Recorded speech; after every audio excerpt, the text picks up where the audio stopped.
and welcome back. Hi. Hi. There we are. Back to the game. Thank you for sticking with us through intermission. Let's go ahead and get this ball rolling again, shall we? Mm-hmm. Yes, let's. Shall. Okay.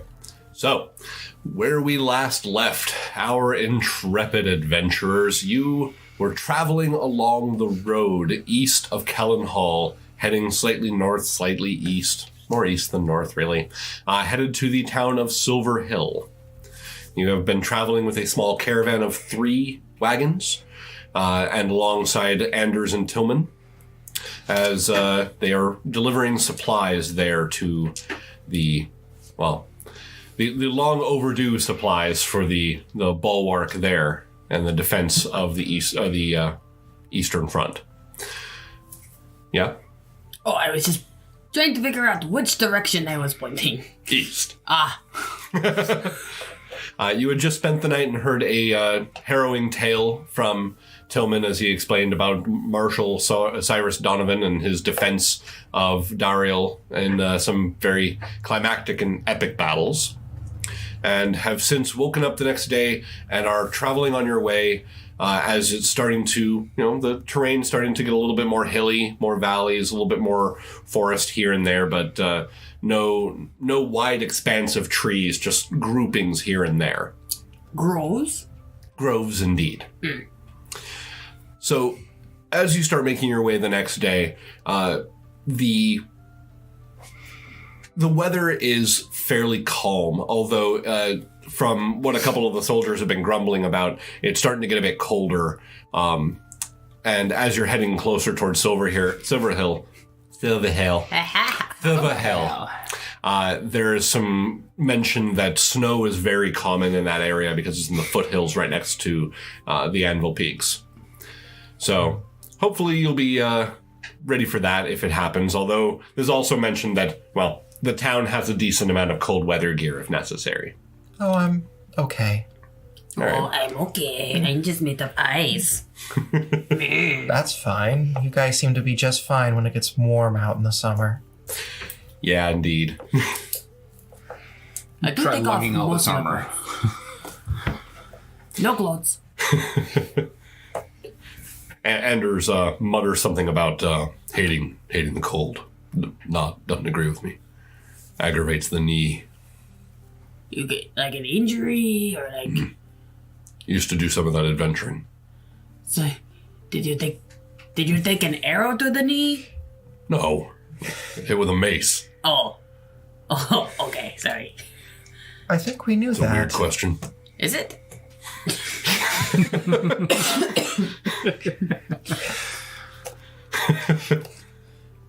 I believe I knew that. Did you?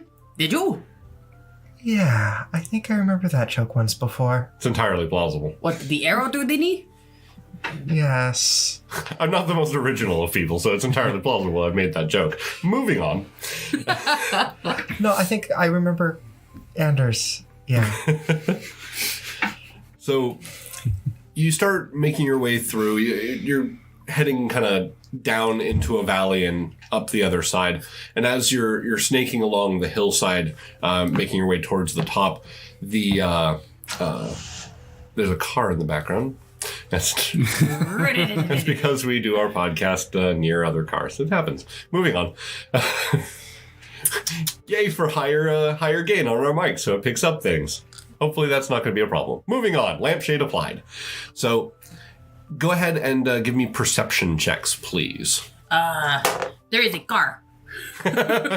Congratulations. Oh, me? Yes. Oh, you want it from me? Oh, everyone technically, Okay, but I was looking 21. I didn't know I was first in line. Lindo, 21. 16. 16. 20. 20. Okay. So all three of you, as you're making your way along, and you're kind of gathered towards the front wagon, as you've been hanging out mostly with Anders and Tilman, you note ahead of you the sign. It looks like there was a fire recently, probably a small campfire. And as you're getting closer, Jaxom, you see what looks to be a small camp that's set up with what looks like a mule just tied up. And you're thinking, oh, okay, well, it's a traveler, what have you. The two of you note almost immediately that there's nobody at that encampment other than what looks to be a mule itself and a small, low-burning campfire. Hello? Hello? Ain't no one here. Tilman looks over at you guys and... So, you gonna go check that out just in case? I mean, I could. We're under strict orders. We're not allowed to leave the caravan. If so... That's fine. Okay. So We'll be quick. you go ahead, just make sure there's not an ambush or anything. I'm going to sneak up to it like a sneaky sneaker. Okay. Go ahead. Roll me stealth if you'd like. I am the stealthiest. 18 plus some 3s. Okay. Plus some threes. Got it. 21. 21. All right. Is it 21? Okay. So you start sneaking forward. Are the two of you waiting for Lindo to get a better look, or? I'll give him about 30 seconds. Okay. So, Lindo, you start sneaking forward. You get up right there to the edge of the encampment, and you look, and sure enough, it looks like someone left, like, in the middle of a meal. Like, there's still something bubbling away on top of the campfire. There's the mule that's tied up to the side there. People. That kind of shies away slightly as you make your way forward. Because it apparently notices you, but doesn't really, isn't spooked. Apparently. I stand up. Hey guys, somebody made us dinner and also a mule. It could possibly be a demon, but I am unsure as I do not know how to detect demons. Well, I don't think Mr. Jaxom should cast that ability Okay, but just for a mule. if that mule turns into a demon, it is your fault. And Jackson. Good to know. Mule. Okay. So the two of you make your way forward to where Lindo is standing there, and sure enough, you see the same thing. Looks like somebody had made camp, was cooking themselves a meal, and... Investigation. Roll it. Anybody who wishes to start looking around, seeing if you can find any trace of what's happened. 17. Okay. 11. 13. 13, 17? 17. Okay. I like how you were just quiet muscle. Yes. So, Lindo and Jaxom, as you're looking around, what you note first is that, well, it is a very small encampment. It doesn't look like this is more than one person, and the person is probably of smaller stature when you look at the size of the pack and the cooking utensils and the various other things here. And the fact they're using a mule. Yeah. So, it definitely is a, you think it's probably been here maybe an hour, if that. So this is extremely recent that whoever it was has vacated. Elliot, as you're looking around, you note a set of tracks leading off away from the road, heading towards what looks to be a grove of trees. Maybe it kind of continues off into the distance there. Hey guys. Seems like our small friend went that direction. Is there a tent? There's not a tent. Okay. Looks like someone stopped to make lunch. Oh, okay. Let's take a look. Okay. Sure, why not? We are following the trail. Okay, you guys, back at the caravan wagon. At this point, since you're all standing around, they've kind of made their way closer. Anders kind of peeking up and watching, sees you kind of motioning, and he elbows Tilman, who hops down, I use walks a over. thieves' cant to tell them that we are leaving to go searching for the thing. Anders looks at you, nods slightly, and shakes his head. Tilman. Okay. Yeah. We are going to look around. I have no idea what you're doing, Mr. Lindo. It looks like an interpretive dance, but it's actually a very, very exclusive language that we use with our hands. I start following the trail. Okay. Now that it's been pointed out. Yeah. So the three of you start making your way away from the road along the trail. Again, very recent, so very easy to follow. Go ahead and make me perception checks now. As you're starting to follow the trail, looking to see what might be along. I see the trail. Okay. I also see the trail. I rolled a 13. I looked at the trail and also up. Okay. 8. 3. Yeah. All right. Okay. So Lindo, Man. you're following the trail, and you're starting Time to to put this one hear aside. something. You're unsure what it is, but it sounds almost like singing, like Guys. a very deep voice that is singing what sounds like a very sad song of longing and loss, but you can't make out the words. It's a feeling you're getting. And go ahead and make me a wisdom save. How, you're within 10 feet of me, right? Mm-hmm. So you get advantage.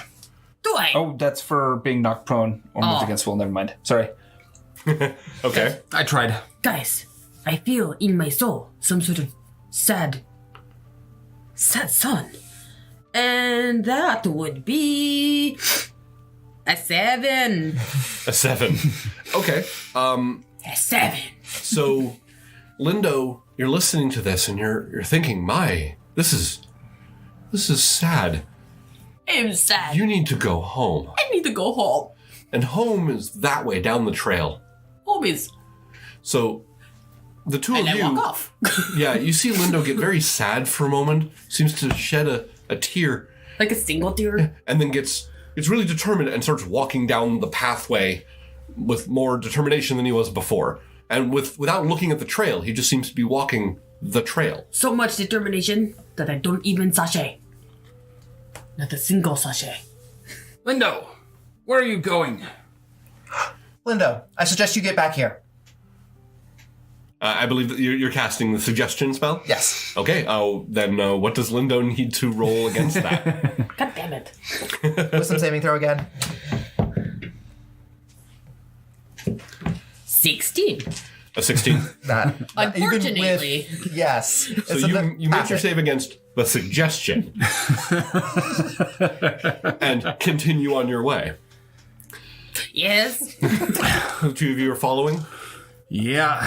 Make sure he doesn't get himself into trouble. Dun, dun, dun, dun, dun, dun, dun, dun, Okay. dun. So the two of you are following just behind Lindo as he's making his way, and as you follow it, you start hearing movement in the bushes ahead of you. And as you do so, you see something kind of squirming along, and you hear kind of muttered cursing alongside what sounds like sobbing from a voice there in the bush. And you hear it's like, I have to go. Reach my hand into the bush and... So you reach in, you grab the scruff of what feels like an overcoat or a cloak, and you pull, and you meet resistance at first, and you hear the yelp of pain as you look, and you've grabbed the scruff of the back of a gnome who looks like his foot is caught in a tangle of brambles. I didn't know gnomes game with scruffs. And he's just kind of like shaking at you. No, I have to go. I have to go. Oh, what? And he kind of looking around wild-eyed, and you see that his eyes are slightly glazed a little bit, like he's not quite focusing on things. It's kind of the same look that Lindo gets fairly often, but it's very prominent at the moment as Lindo continues walking by the... Well, if I'm going to continue following Lindo. Okay. I reach down, break the brambles. Okay. Snap out of it, man. You slap him. Yes.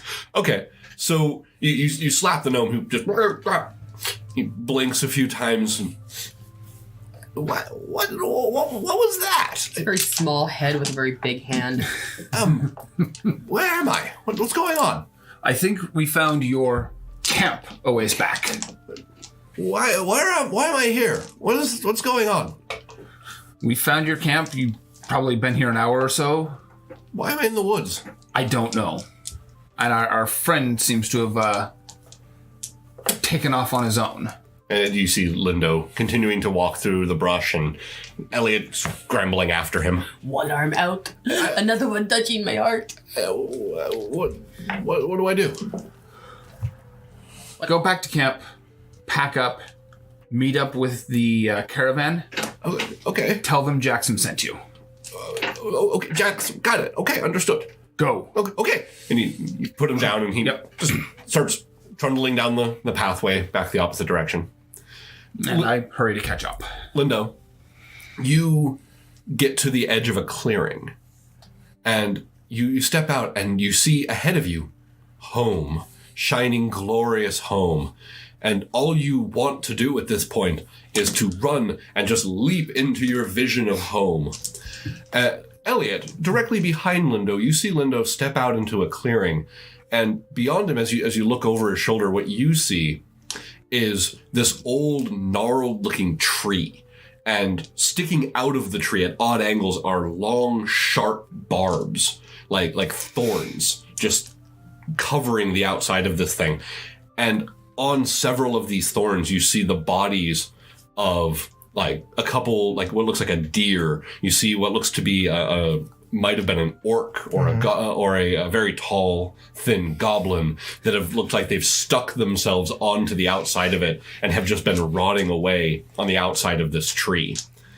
And Lindo looks at it and his eyes light up and he smiles. I envision You cast Shatter. Cast Shatter on the vines, hoping to break a women. few of them. At least where he's hitting. Okay.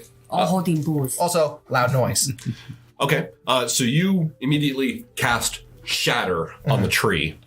To which, is there a save for that?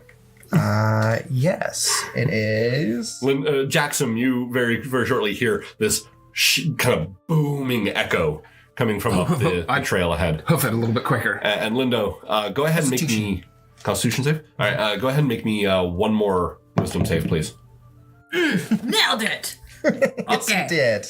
That is a 14. A 14 does not make it. Okay. I can count all of my numbers on one hand.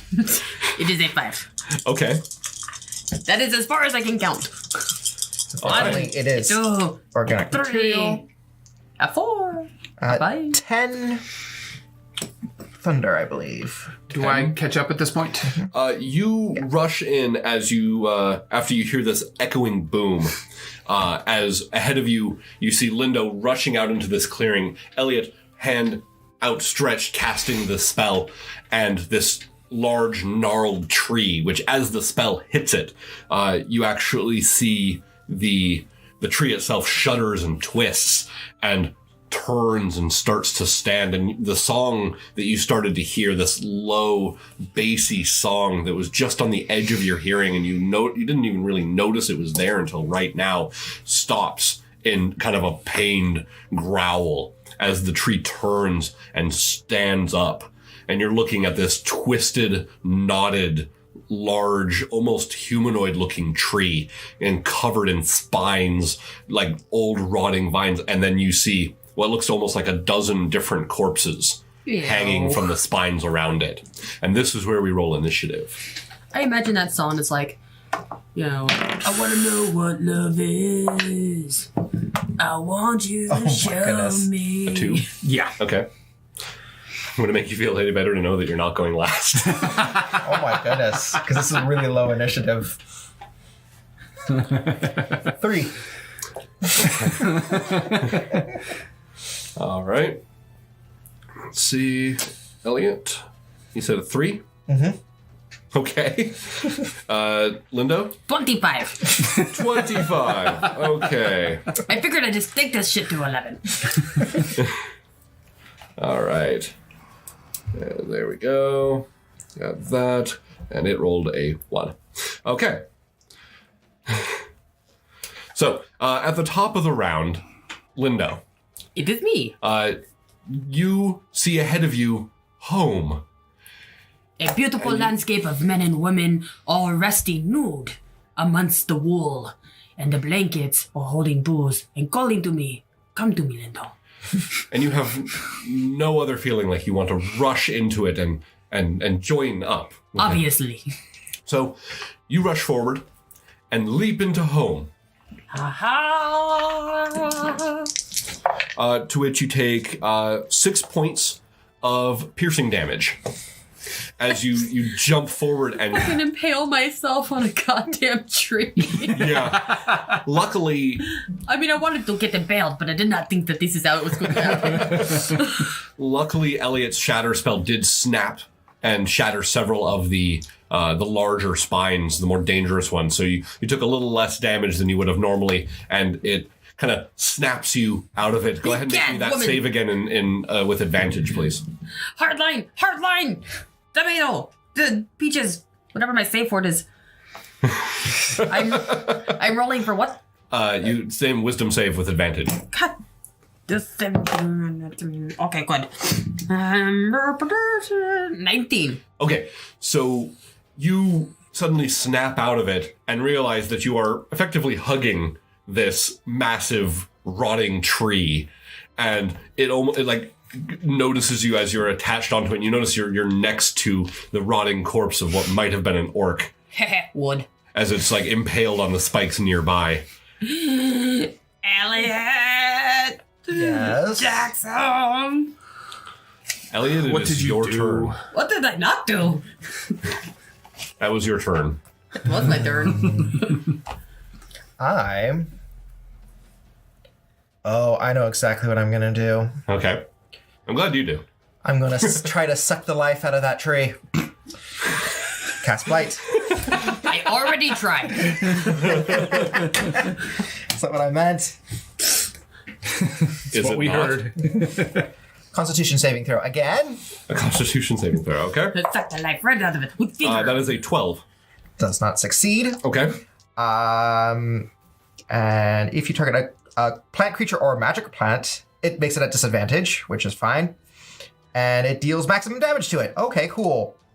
Oh, okay, so you just blighted this thing. Got it. I okay. did. 64 damage. 64 damage. 88 next. Okay. and then it dies. All right, so that... Because fuck that thing. Jesus Christ. So Welcome, Elliot 4th level spells. reaches deep inside his psyche, pulls forth the words, speaks aloud the casting, and a bubbling of black necrotic energy comes up out of the ground and starts basically sucking the life out of the plant, to which it bellows out this deep kind of throaty roar as you see some of the color that it has draining away from it. You see some of the bark on its exterior flaking and drying and almost turning to ash around it. Now, is it a creature or is it an area? Because you might hit Lindo. No, it's a creature. Okay, good. But it is disgusting and it is flaking on me and I am still holding on to it, so this is a problem. Jaxom, kick its ass. All right. All right, that would be... that was Elliot. Jaxom? I'd run up to it and... Consuming flame. Okay. Dex save. Dex save. Right here. Do I have to roll a dex save? That is a 10. It fails. And it's enemies or all creatures? Enemies. Okay. Oh, good.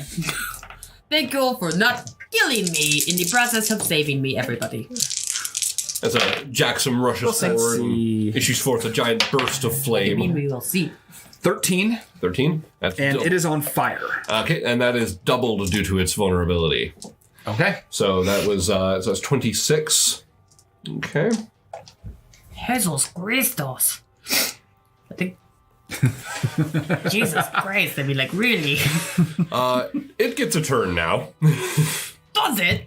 It does 1d6 indeed. fire damage at the start of its turn. Okay. Does it get it gets another save at the end of its turn?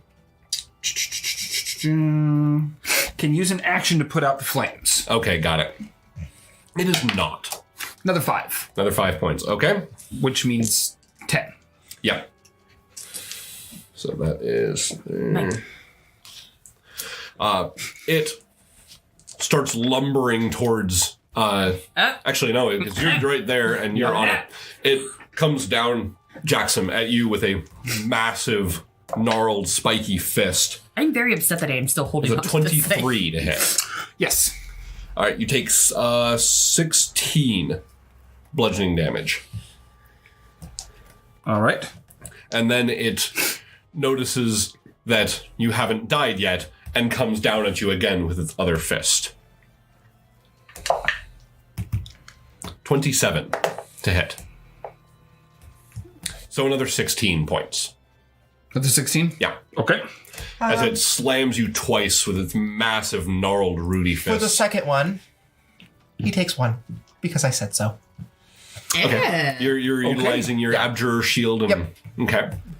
So as the second fist comes down, it meets and flashes blue, brilliant light as it impacts against Elliot's shield that he extended out to you. Nice. Okay. That brings us to the top of the round. Let's see. With Elliot. Sorry, Linda. No, not me. Linda. 25. Yes, sorry. 3. 2. 2. I imagine you're 1. I am, yes, I have a 1. Okay. So, I'm gonna go let go of this spec now, Yeah. which would be nice. Yeah, you're able to back off, just to kind of get yourself standing next to it. I'm going to whip out my swords, Oh. because I have 2, ladies. And, do I get my sneak attack in this Yes, first you one? I do. should, right? Yeah. You do get your sneak attack, because I'm right there. Excellent. So, attempt 1. Okay. 17 plus 6 Hit. for La Rosa. Absolutely hit with La Rosa. Nice.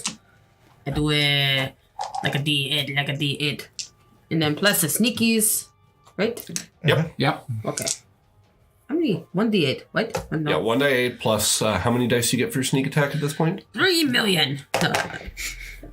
I get Should be 3 or 4. 4. Yeah, 4. Okay. 4. So 1d8 plus 3, 46. 4 plus a d8. Go for it. Yeah, 12, 13, 14, 15, 16, plus 3. That's 19, plus 3. 19 plus 3 is what, 21? 22. 22. Okay. At 22 with La Rosa. Okay. So you know, as you stab into it, that even though you are getting into kind of a weak point in its bark, it doesn't seem to scratch it or hurt it as much as you thought it should. It seems that it is resistant to the piercing damage you are dealing. It does not matter. No, back up. I'm going to stab it with my other one. Okay. I have to. Yeah. Honestly, I'm no like, ha-ha! Ha-ha! That's Okay. what it Wonder gets for why I stabbing explode me. you people. Roll it. Ha! Perfect. Is it 19 plus 6? Yeah, 25 hits, absolutely. 4. Okay. I feel satisfied in my heart, even though it did not hurt it. Okay. Do you try to back up, or are you... I'm going to walk back like 10 feet. Okay. As you step back, it swings its arm out and tries to backhand you. Okay. 19 to hit. Yes. 16 points. Ouch. It slams into you. Big, gnarled fist. Okay. All right. Elliot? I'm going to I call upon the realm of the Ifriti. Burn. Okay. Making sure that I am far enough away that I don't get my teammates. Okay. Fireball of the tree. Okay, so you fireball like right behind it to catch it in the blast. Yep. All right. And I have used all of my special saves, so it's now. That is a natural 20 on its save. That's okay. It takes double anyways. Yeah, it's going to take double, and it takes half from failing, or it takes half from succeeding, so it takes normal damage. Go for it. Woo! Oh. Oh, dang, Ice Boy, you sure can burn. It's like frost burn. 20. Get it? 31. 31. Frostburn. Okay. Yes. Can someone hand me a player's handbook really quick? Right behind you. Oh, yes. Because game preparation is important. Okay. Is it? Tell me more, DM. Mwahaha. All right, so you cast your spell. And as you do so, you note that things seem to spiral out of control a little bit. Oh, gosh, darn it. So you feel like the magics you're putting together as you twist them together and you send them out, the moment the spell leaves your lips and the spell leaves your hand, you feel something grab hold of it and twist it. And your fireball launches out like a firework, like normal, goes out there, hits it, blasts into it. It catches fire and roars out in pain. About the same time that you start kind of feeling something welling up inside of you, and you start coughing, and you see what look to be feathers just start fluffing out of your mouth. And continuously so as you, over the next, several moments, you start just coughing, and little tuft downy feathers just continuously fall out of your mouth, and you're coughing them up for, a few moments. I think Elliot ate a bird. As you see the large tree beast kind of curls in on itself, and as the fire overtakes it, it falls to the ground, several pieces of it breaking off with the sound of, a massive tree falling and splintering. And it almost seems to shatter as it hits the ground with cinders and... Sorry, it was sympathy cough. Right. and that's when you turn and you see Elliot kind of doubled over, and he's coughing, and what looks to be feathers are coming out of his mouth and fluttering to the ground. I told you, it looked like he ate a bird. Are you all right, Elliot? Something seems to be afoul.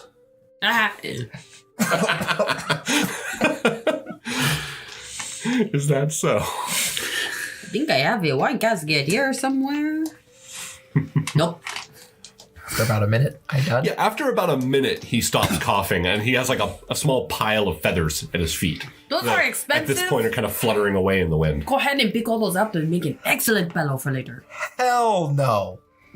I got perfectly good feathers. No. Can you explain what may happen Knowledge with your mouth? Arcana. Sure.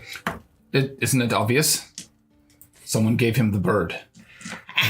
Oh my god. 14? I'm channeling Wilf right now. Some sort of wild magic surge or something? You don't know how it happened. No, I You've don't. heard of it happening before, but it's never happened to you. This happens to every wizard sometimes. No, it usually doesn't happen to wizards. It usually happens to sorcerers. What is the difference? Thank you, Lindo. Trained versus innate. That's one way to put it. Okay. So, you coughed up feathers. Yes. This thing is dead. It is evil. And we are near a graveyard full of rotting undead. That was way back. That was before. From way back there. Also, knowledge nature on what the frick that was. Okay. Nature's my weakest knowledge. 12. A 12. Certainly some form of tree man. Definitely looked Tree man. sick. Something was wrong with it. You've heard tales of like the trees that would hide in the forest and amongst the other trees would be almost indistinguishable from those around it. This one stuck out like a sore thumb, and it looked sick. Did you see the trees that hid amongst the other trees? Yeah, whereas you couldn't see the forest through the trees. It's like trees DM. inside of trees. Treeception. Trees, oh god. So yeah, something about this particular one is wrong. One other roll, I think. I want to take a sample. Okay. You approach the smoldering remains of this thing as the wood is caught and is starting to just, peter out around the edges, but it's still glowing a bit from your and Jaxom's fire. And when you make your way up there, you look down and towards the center of where this tree, kind of the torso was, you see something glinting in the light. And you look at it, and it looks to be a shard of something. Take a look. Okay. Head down towards it. Find it. Okay. Grab it. I I am not getting anywhere near close to the thing that literally said a song of death to me. It was like, la la la la la, kill Lindo, la la la la la, promises of sex. Lindo, it's dead. You can probably grab it, but this is where I really wish we had Wilf's magic hand. Lindo, mind out of the gutter, please. You know that librarian has probably already written a fanfiction about it. So what do you do? Well, I don't want to use my cloak. I don't want to dirty my clothes. Reach down and grab it. So Jaxom, you reach down and grab this thing. The first thing that happens is as you grab it, you feel this hot, searing pain coming from it, almost like it was glowing red hot, which, as you note, doesn't happen until you grab it. The moment your hand touches it, it glows red hot and almost leaves a burn in your hand. And you just pull your hand away, and it just seems to cool down. That was not pleasant. It's hot, hot, hot.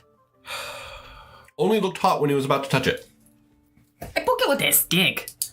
Okay, you grab a nearby stick and you poke it. I take the one that was like in my side, and then I pull it out, and I poke the... Nothing happens. I put my finger toward it. Dun dun. Dun dun dun dun. Dun dun dun Dun dun dun dun dun dun dun dun. And you touch it. Nothing happens. Oh, I pick it up. Okay, you grab it and yank it up out of the trand. And what you're looking at is about the size of a small knife. It looks like a jagged metal shard.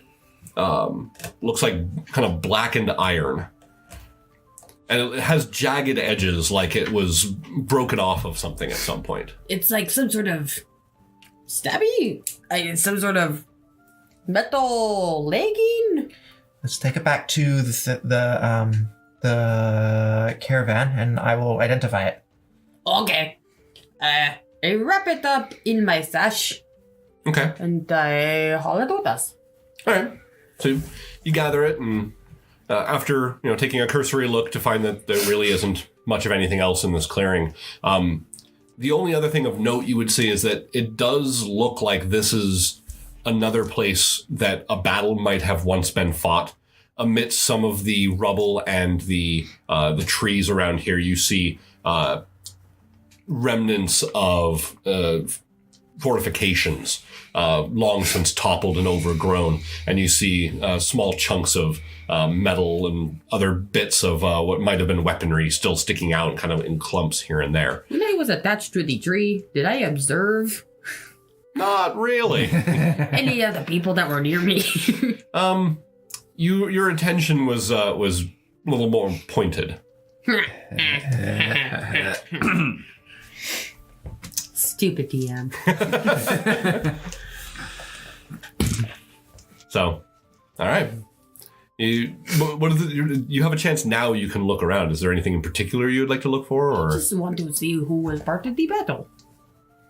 I don't know. The three of you? Yes. Are you talking the battle that might have raged here once long ago?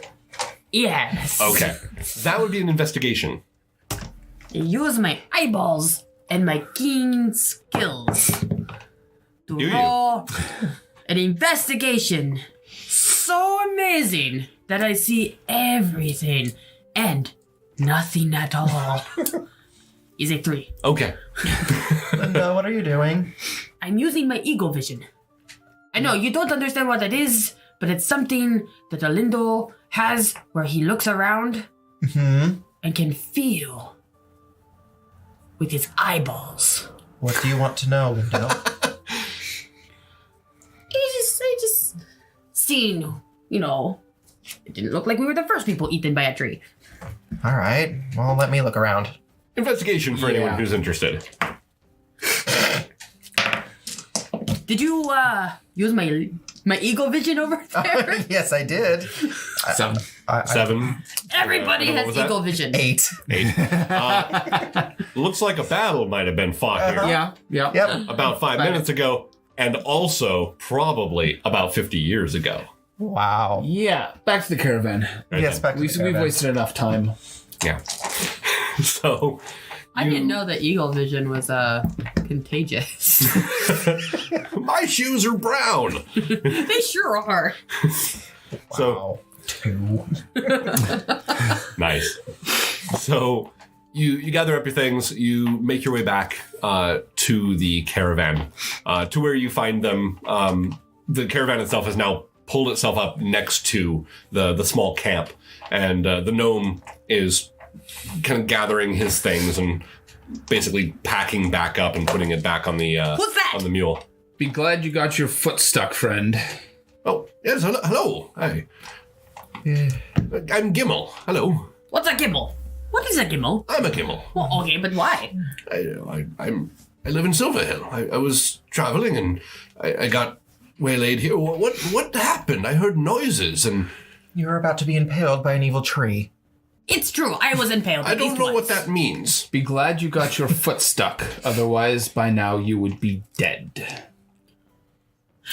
A big bad evil tree was making a sing-song, and then we were like, whoa! So we followed it, and it was a trick, because it makes you think that there are beautiful men and women over there to give you love, but in fact, it just wants to stab you through the heart. And then when it stabs you, you wake up and go, this is not nice, and then you leave, after your friend blows it up with a fireball, and then coughs out feathers. So for a moment, there's just silence. One of the guards from like the cart back there is like, "Yo, that's fucked up." I agree! That is indeed what happened, and it looks like it has been killing travelers for a while. I'm glad it's gone. Tilman, sounds like you've had a bit of an adventure already. Well, That's what I you're do. here. Every day is an adventure, friend. I'm gonna sit right up and Lindo, Eh? come up. Eh? You have the thing I want to look at. Eh? Oh, eh? Yeah. Yes, I know phrasing. What? And I hold the metal shard up, but it's still wrapped up in my thingy. Giggity. It is still wrapped up in my shard. Sash. Sash. The shard is wrapped up. Sorry, I in the rolled sash. a 1 on words. Right. Ta-da! Unfortunately, all but 3 of those numbers on that dice for words are 1. I don't continue speaking. I start preparing my ritual on top of the... Okay. So you're going to cast a detect Did he Identify. remove the identify sash? on it.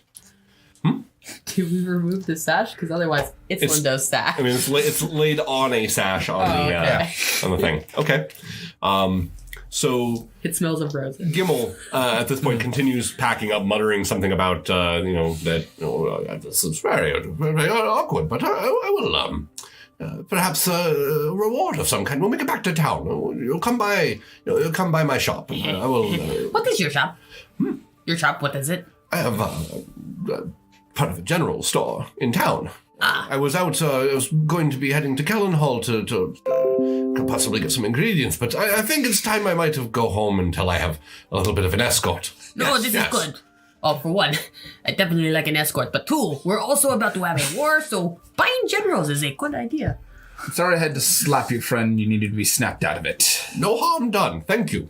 I appreciate you saving me. I really do. Why didn't you smack me when I asked? I tried to tell you to come back. Got You out of just the wouldn't way. listen. Also, you're very squirmy. Did you know that? No. Squirm, squirm, squirm. I mean, look at you. You're wiggling at the moment. What? So, you prepare your ritual. And as people are getting their things together before they head out, you cast. And you reach out with your arcane senses to attempt to find out what this is. About the same time that you feel, just as the spell, again, leaves your lips and the magic is released out, you, Sorry. I am prepared. are you? I am. Which is about the time that the two of you see Elliot with his eyes closed as he's saying the words of the spell, suddenly grows to about 9.5 feet tall. God. Elliot. You identify this thing as incomplete. Incomplete. It is something. It's part of something. But what it is, at least what you feel from your identify, is it is a shard That's not normal, infused with chaos. No. It feels like this thing is actually radiating an aura that is manipulating arcane energies around it. You feel that if you are anywhere near this thing when you attempt to cast any of your spells, it is going to mess up somehow. I think I should in unpredictable ways. I think I should talk to him. Yeah. When a boy becomes a man. You open your eyes as you're doing this, and that's when you notice that you're standing above and looking down, and you look over and there's Lindo, like, at waist height. He goes through some changes. Physical changes. Lindo, Eh? take the shard away from me. Yeah, see, and this is what I'm talking about. They get hostile. They don't want to talk to you anymore. They will never call. At Lindo. least he is... Would you like me to explain what it is? How about we just take it from him? No, I'd actually rather him have it. Well, him being you. Yes. Yeah. Okay, what is it? It is an item that if anybody casts magic around it, it will screw up that magic. In unpredictable ways, like me puking up feathers, or me growing to this size. Is that like your normal size? No. How do you know? I know. Okay. The guards at this point are just kind of standing around looking at what they almost seem like they're a little cautious until Tilman just shrugs, wizards. And they just nod and go about their business. He should be back to himself here in a little bit. Okay. What? Anywhere between 1 minute and an hour, I believe. I'm It's a little unpredictable. I'm uncomfortable with magic sometimes, you know? That's okay, we're taking it to Enrolithan and we're gonna get it checked out. Ah, the place where all the magic lives. Yay! Your favorite town. Yay! So, as you gather things up and as Gimel gets his equipment and his traveling necessities together, and you start making your way down the road, you should be arriving in Silverhill the next day. And as you are doing so, this is where we will end for tonight. Hey, flip the table. The table officially flipped. I'm sorry. What's so better? About an hour and a half later, by the way, Elliot shrinks back down to his normal stature. Gosh darn it, I was off by half an hour. So, thank you, dear Digidicers, for joining us for this episode of Hazardous Endeavors. And until next time, Game on, Internets!